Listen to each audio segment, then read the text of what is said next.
നമസ്കാരം. അവധിക്കാലമാണ്. കുട്ടികൾക്ക് ഏറെ സന്തോഷമുള്ള കാലഘട്ടമാണ്. പരീക്ഷകളില്ല, സ്കൂളിൽ പോകണ്ട, ആകെ ആഘോഷമാണ്. പക്ഷേ രക്ഷിതാക്കൾക്ക് ഈ അവധിക്കാലം അത്ര ശുഭകരമാണോ? കാരണം പല രക്ഷിതാക്കളും പറയുന്നൊരു പരാതി, കുട്ടികൾ അവധിക്കാലം മുഴുവൻ ചെലവഴിക്കുന്നത് ടിവിയുടെയും മൊബൈൽ ഫോണിൻ്റെയും ഗെയിമുകളുടെയും ലോകത്താണ്. ഇത് ശരിയാണോ? അപ്പോൾ നമുക്ക് അറിയണ്ടേ കുട്ടികൾക്ക് വേണ്ടി ഒരു അവധിക്കാലം എങ്ങനെ പ്ലാൻ ചെയ്ത് കൊടുക്കണമെന്നുള്ളത്? കുറച്ച് കാര്യങ്ങൾ പറയാം. നല്ല ശീലങ്ങൾ കളയേണ്ടതില്ല.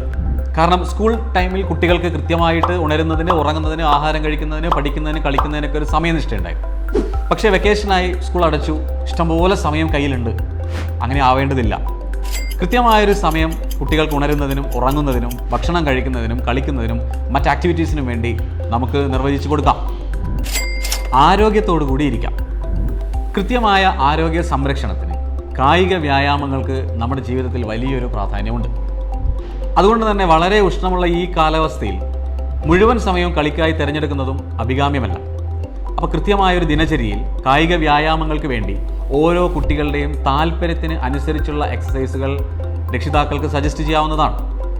അതിൽ തന്നെ രാവിലെയുള്ള വ്യായാമം വേറെ, കുട്ടികളുടെ ആനന്ദത്തിന് വേണ്ടി അവർ ഉൾപ്പെടുന്ന കളികൾ വേറെ. ഇത് രണ്ടിനും നമ്മളൊരു സമയം കുട്ടികൾക്ക് നിർവഹിച്ചു കൊടുക്കുക. വായനയും എഴുത്തും പൂർണ്ണമായി മാറ്റിവെക്കേണ്ടതില്ല. കാരണം 2 മാസം കുട്ടികൾക്ക് വായനയും എഴുത്തുമില്ലാതെ സ്കൂൾ തുറക്കുന്ന ഘട്ടത്തിൽ അവർ വിദ്യാലയത്തിലേക്ക് എത്തുമ്പോൾ കൃത്യമായി പഠനാന്തരീക്ഷത്തിലേക്കുള്ള ഒരു അഡ്ജസ്റ്റ്മെൻറ്റിൽ കുട്ടികൾക്ക് വളരെയധികം പ്രയാസങ്ങൾ നേരിടാറുണ്ട്. പ്രത്യേകിച്ചും പഠന അനുബന്ധ നൈപുണികളായ ശ്രദ്ധ, കോൺസെൻട്രേഷൻ, സിറ്റിംഗ് ടോളറൻസ്, ക്ഷമയോടുകൂടി ഇരിക്കാനുള്ള മാനസികമായ തയ്യാറെടുപ്പുകൾ, ഓർമ്മശക്തി, ഇതിലൊക്കെ അധ്യയന വർഷത്തിൻ്റെ തുടക്കത്തിൽ 2 മാസത്തെ വെക്കേഷൻ കഴിഞ്ഞ് വരുമ്പോൾ കുട്ടികൾക്ക് വലിയ പ്രശ്നങ്ങൾ കാണാറുണ്ട്. അത് പരിഹരിക്കാൻ വേണ്ടി ഓരോ കുട്ടികൾക്കും താല്പര്യമുള്ള പുസ്തകങ്ങൾ അവർക്ക് വാങ്ങിക്കൊടുത്ത്, അല്ലെങ്കിൽ അവരോടൊപ്പം ചെന്ന് പുസ്തകങ്ങൾ നമ്മൾ തിരഞ്ഞെടുത്ത് അല്പാൽപമായി ഓരോ ദിവസവും ആ പുസ്തകത്തിലൊരു ഭാഗം വായിച്ച് അതിനെക്കുറിച്ച് ചെറിയ കുറിപ്പുകൾ തയ്യാറാക്കുന്നത് ഈ ശീലം കുട്ടികൾക്ക് നല്ല മാറ്റം ഉണ്ടാക്കുന്നു എന്നുള്ളതാണ്. കുട്ടികൾക്ക് പുറമേയുള്ള ലോകത്തിനെക്കുറിച്ച് അറിവ് നൽകാൻ യാത്രകൾ ഏറ്റവും നല്ലതാണ്. അതിൽ നമ്മുടെ രക്ഷിതാക്കളും കുട്ടികളൊക്കെ ഇന്ന് വളരെയധികം മുന്നിലാണ്. യാത്രകൾ കുട്ടികൾക്ക് ഇഷ്ടമാണ്. വെറുതെ യാത്രകൾ പോകുന്നതിലപ്പുറത്തേക്ക് പോയ സ്ഥലങ്ങളിൽ അവർ കണ്ട കാഴ്ചകൾ, അവർ മനസ്സിലാക്കിയ അറിവുകൾ, അതും കൂടി ഇവരുടെ വെക്കേഷൻ ഡയറിയിലേക്ക് ചേർത്തെഴുതാൻ ഒരു നല്ല പ്രോത്സാഹനം രക്ഷിതാക്കൾക്ക് കൊടുക്കാം. കുട്ടികളുടെ കലാപരമായ കഴിവുകൾ, ആർട്ടിസ്റ്റിക് ഇൻ്റലിജൻസിന് നമുക്ക് പ്രാധാന്യം കൊടുക്കാവുന്നതാണ്. പ്രത്യേകിച്ച് സ്കൂൾ കാലഘട്ടത്തിൽ പഠനവും പരീക്ഷകളുമായി തിരക്കിടുന്ന കുട്ടികൾക്ക് അവരുടെ കലാപരമായ കഴിവുകൾ തിരിച്ചറിയാൻ സമയം കിട്ടണമെന്നില്ല.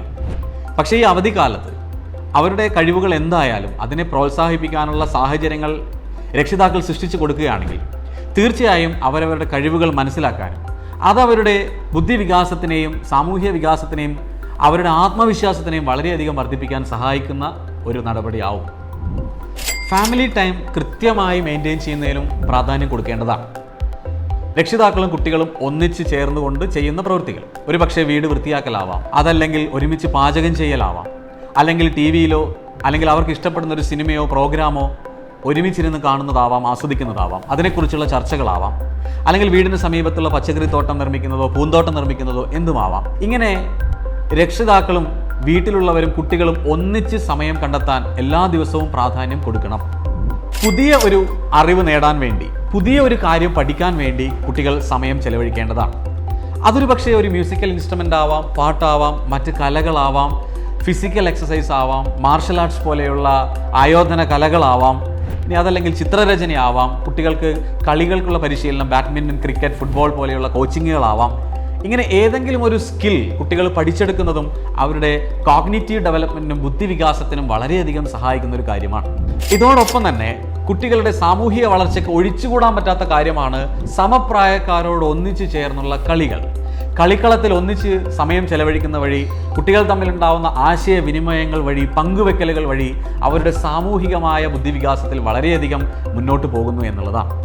ഇങ്ങനെയെല്ലാം ചേർത്ത് വരുമ്പോൾ രാത്രി ആവുമ്പോഴേക്ക് അവർക്കൊരു ദിവസക്കുറിപ്പ് തയ്യാറാക്കാൻ കഴിയണം. ഇന്ന് ഞാൻ എന്തൊക്കെ ചെയ്തു, എന്തൊക്കെ അനുഭവങ്ങൾ എനിക്കുണ്ടായി, എന്തൊക്കെ പുതിയ കാര്യങ്ങൾ പഠിച്ചു, ഇതെല്ലാം ചേരുമ്പോഴാണ് കുട്ടികളുടെ ഡേ പ്ലാനിങ് പ്രോപ്പറായിട്ട് നടക്കുന്നത്.